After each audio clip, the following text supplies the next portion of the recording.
Shalom aleihim bisem Yesua Hamasyah. Salam sejahtera di dalam nama Tuhan Yesus Kristus. Saya Pendeta Henry Tandianta MPS. Cepat saja, begini temanya. 10 pembuat tanda dan mujizat di Alkitab. Ya. Apa bedanya tanda dengan mujizat? Ya. Apa bedanya tanda dengan mujizat ya? Alkitab mana ya, sebentar ya, apa bedanya tanda dengan mujizat? Alkitab dengan clear membedakan antara mujizat dengan tanda. Tanda adalah untuk orang percaya. Yohanes 2 ayat 11, Yesus membuat tanda di dalam perkawinan orang percaya di Kana ya, merubah air tawar menjadi air anggur kualitas terbaik. Sedangkan mujizat itu untuk orang yang tidak percaya. Markus 6 ayat 5, Yesus hanya membuat sedikit mujizat di kampung halamannya di Nazaret. Soalnya kan Yesus ditolak di Nazaret ya. Berikut 10 pembuat tanda dan mujizat. 1. Yesus Tuhan Allah di surga. Ya, dari sebelum segala abad Yesus adalah Tuhan Allah itu ya. Misalnya membuat mujizat membelah laut Teberau ya. Kemudian mujizat tiang awan dan tiang api ya, ada banyak lagi di situ ya yang diperbuat Allah ya. Kemudian yang kedua para nabi. Misalnya Musa dengan 10 tulah di Mesir, Yunus dimakan ikan dan lain-lain, sehingga disimpulkan kalau memang seorang nabi, apa mujizat yang dibuatnya? Ini pertanyaan ini ada yang bikin gemeteran nih ya, bikin gemeteran ya. Kalau ditanya, kalau memang seorang nabi, mujizat apa yang sudah dibuatnya? Gemeteran dia. Kalau ditanya gitu gemeteran. Nomor 3, Yesus fisik manusia ya.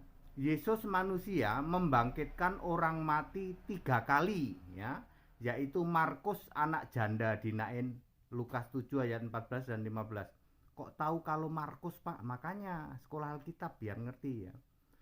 Yang pertama adalah Markus anak janda di Nain, Lukas 7 ayat 14 dan 15. Kemudian anak dari Yairus, Lukas 8 ayat 54 dan 55.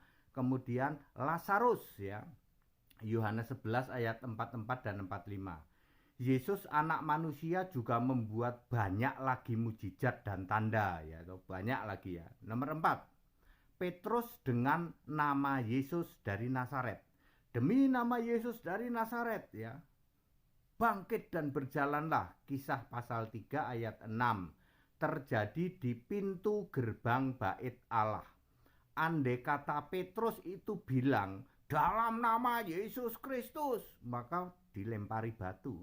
Lah orang Israel kan nggak percaya Yesus Kristus bangkit. Orang Israel bilang Yesus itu udah kami bunuh kok. Makanya ketika Petrus ngomong Yesus dari Nazaret, itu pun nanti masih ditangkap. Ya.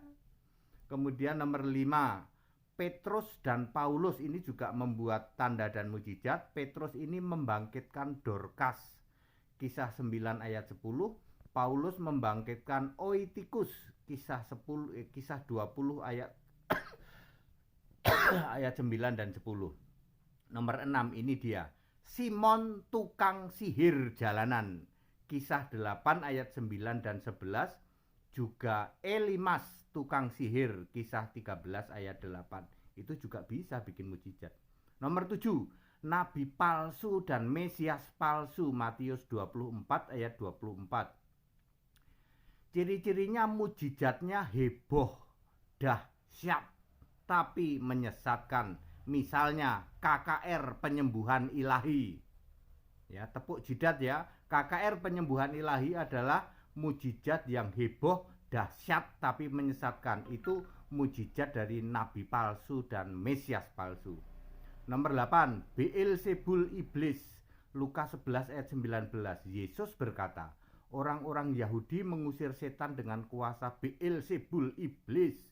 Sedangkan Yesus mengusir setan dengan kuasa Roh Kudus, satu kuasa Allah. Nomor 9, para pemanggil arwah dan dukun. 1 Samuel 28 ayat 9, ada dukun perempuan pemanggil arwah bisa tipu-tipu seolah-olah berbicara kepada arwah Samuel. Yang ditipu siapa? Saul. Ya. Nomor 10, orang-orang percaya. Nah, ini dia. Ini adalah Kristen, orang-orang benar. Markus 16 ayat 17 dan 18. Tanda-tanda ini menyertai orang percaya. Usir setan, minum racun maut, itu kuasa dosa, sembuhkan orang sakit, dan lain sebagainya. Mari kita cek pendeta dan romo kamu yang membuat mujizat ya. 1, ada pastor yang bikin mujizat heboh di jalan-jalan, menyembuhkan orang sakit, pamer kesembuhan. Tapi pastornya penyembah Bapa Tritunggal. Masuk golongan mana Pak HTD? Itu golongan Simon tukang sihir jalanan. Kisah 8 ayat 9 sampai 11. Wah, jelas banget. Ternyata sih dia cuma tukang tipu ya, tukang sihir ya. Iya, comot-comot nama Yesus padahal dia sendiri penyembah Bapa. Ngerti? Tanya itu kepada Simon tukang sihir jalanan. Comot-comot nama Yesus tapi dia sendiri penyembah Bapa. Itu termasuk tukang sihir. Nomor 2, bikin KKR, kebaktian kebangunan rohani kesembuhan ilahi. Bahasa roh raba-raba, tengking-tengking setan, tipu-tipu kesembuhan ilahi. Tapi pendetanya masih menyembah Bapa Tritunggal. Masuk golongan mana Pak Pendeta? Itu golongan Mesias palsu. Matius 24 ayat 24, mujizatnya heboh. Waduh, kalau gitu pendeta NNR, GL, RL, ST masuk golongan ini dong. Lah iya, dari dulu saya udah ngasih tahu. Itu Mesias palsu, mujizatnya palsu, tipu-tipu itu KKR itu. Tak kasih tahu ya. Heboh kan? Bikin heboh kan kakeknya? Betul itu. Kalau yang heboh-heboh itu pasti itu palsu ya loh. Nomor 3, ada pendeta ngaku bolak-balik surga, bisa bikin mujizat jualan minyak, katanya minyak gitu ya. Tapi pendetanya masih penyembah si Bapa. Mati ke rumah Bapa, masuk golongan mana Pak HTD? Itu golongan mujizat dari Beelzebul iblis. Lukas 11 ayat 19. Wah, berarti itu sih mendiang itu ya, yang teriak-teriak dari alam maut itu berarti masuk golongan ini dong. Siapa? YP ya? Iya. Ya, dari dulu saya udah kasih tahu. Nomor 4, ini ada dari di luar Kristen Pak Pendeta. Mujizatnya heboh, dahsyat juga. Bisa bikin mujizat macam-macam, tapi itu keyakinan di luar Kristen. Masuk golongan mana Pak? Golongan Matius 24 ayat 24. Nah, ini dia. Nomor 5, ada kelompok orangnya itu lebih mengutamakan memberitakan Injil Kristus yang Alkitabiah. Lalu soal mujizat itu mengikuti, enggak disetting-setting, enggak pamer. Ya, tanpa pamer, tanpa diskenariokan, tapi banyak melakukan mujizat juga dan tidak perlu dipamer-pamerkan, disuting-suting. Itu masuk golongan mana Pak? Itu golongan orang-orang percaya. Markus 16 ayat 15, 17 dan 18. Inilah orang Kristen sejati, Kristen domba, orang-orang benar. Shalom Pendeta HTD. Nah, sekarang dicek ya para pendetamu ya yang teriak-teriak si karalamara bara-bara di GL, NNR, RL, ST ini pendeta-pendeta yang suka bikin kesembuhan ilahi ya, pamer-pamer kesembuhan ilahi melalui KKR. Tak kasih tahu, kamu Mesias palsu. Pendeta, kesembuhanmu dibikin heboh toh. Ayo ikut KKR di syuting TV toh. Ayo ikut. Tapi kamu sendiri penyembah Bapa, betul? GL, NNR ya, ST, siapa lagi? RL ya. Dan itu pendeta dekil tengil itu DT ya. Dekil tengil ya, DT, orangnya kecil, mantan dukun. DT itu juga suka bikin mujizat itu. Tak kasih tahu, itu pemujizat dari iblis, termasuk yang jual minyak. Siapa minum minyak ini nanti sembuh. Ya, dia sendiri penyembah Bapa. Tapi comot-comot nama Yesus. Termasuk apa? Pastor jalanan yang in the name of Jesus be healed. Cek dulu, saya tantang kamu pastor jalanan.